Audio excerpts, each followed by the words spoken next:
It seems like most video game bad news lately isn't even about video games anymore, but socio-political issues that worm their way into gaming controversies. I'd love a palate cleanser from politics on the video game aspect of things at least, so I'm only going to briefly discuss the most recent offenders with a tired attitude and a heavy sigh.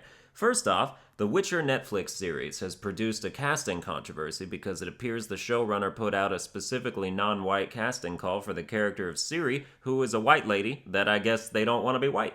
I do not know why people always feel the need to fuck with established characters. It 100% of the time induces this kind of backlash. You could easily just be faithful to the source material and save yourself a ton of heartache and death threats. The showrunner left social media, as people tend to do when faced with an army of commenters who aren't keen on random pointless acts of diversity and who make those feelings known by typing die die die and stuff. People should be used to that by now. If you change an established character's race in any way, whether it's white to colored or colored to white, you're gonna get some of them death threats. It's never a surprise. Doesn't mean it's justified, but I at least hope it serves as a neat deterrent. Just don't change characters' races for no reason, and you won't have people posting your parents' addresses online. Blah blah, I don't condone death threats, blah blah. I always hear people say that whenever they're addressing something where death threats are occurring. They always tell their followers or whatever not to leave death threats, and like, has that ever stopped anyone? I was gonna threaten to murder this person and their distant relatives, but then a YouTuber told me not to. I was convinced. I don't like things you're expected to say that don't matter. It seems like a waste of time to me.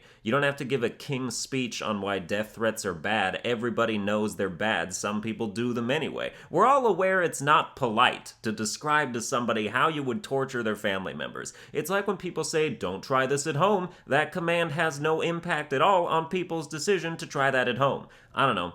Accept death threats as a reality of life and try not to deserve them, I guess. Next controversy. There is a small contingent of radical pussies, is the proper term, who are actively disparaging the newest Spider-Man game because in it depicts police officers who aren't shooting unarmed black people. They're really not fans of the fact that Spider-Man works in tandem with law enforcement because to them it purports an extremely false notion that people who have sworn to serve and protect are there to actually serve and protect. It's not even worth mentioning, much less putting in a video game news YouTube series, but here I am, not being able to help myself because I am easily triggered by the easily triggered. Why are pockets of humanity so bleak? For my sake, let's move on. Oh, by the way, speaking of Spider-Man, the same people who stand on the grounds of historical accuracy to get mad at those who decry the gay pride flag being in Spider-Man's New York City are some of the same people who want Nazi paraphernalia removed from World War II games like Battlefield 5 despite historical accuracy. It's a hypocritical issue on both sides, but anyone who argues one in particular needs a dose of binary reality. Let's keep each other honest, huh? You both have your trigger flags you don't want to see in video games. You're both pansies. If you're anti-pride flag in Spider-Man, pansy. If you're anti-Nazi flag in Battlefield, pansy. If you think they both need to be represented, at least where historically applicable, you are correct. Congratulations. Let me know when Nazi flags start showing up in Splatoon 2, then you can have your controversy.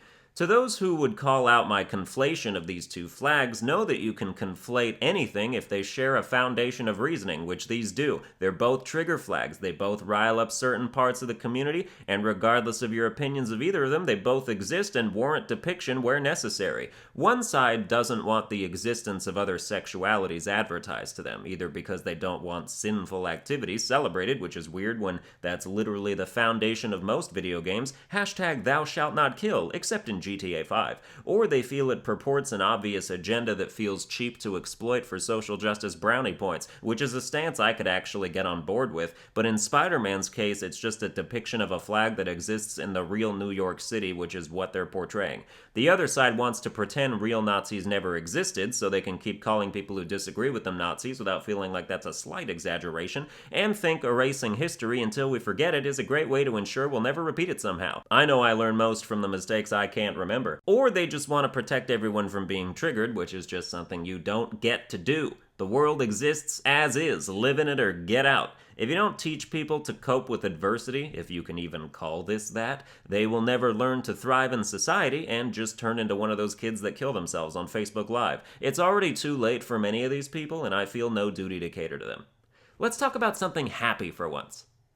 Ah, man, we're out of time. That's going to do it for this episode. I hope you enjoyed it. If you did, you can like, share, and subscribe. Follow me on Twitter at Sunburned Albino, and you can help support the channel on Patreon over at patreon.com/sunburnedalbino. I'll see you guys next time.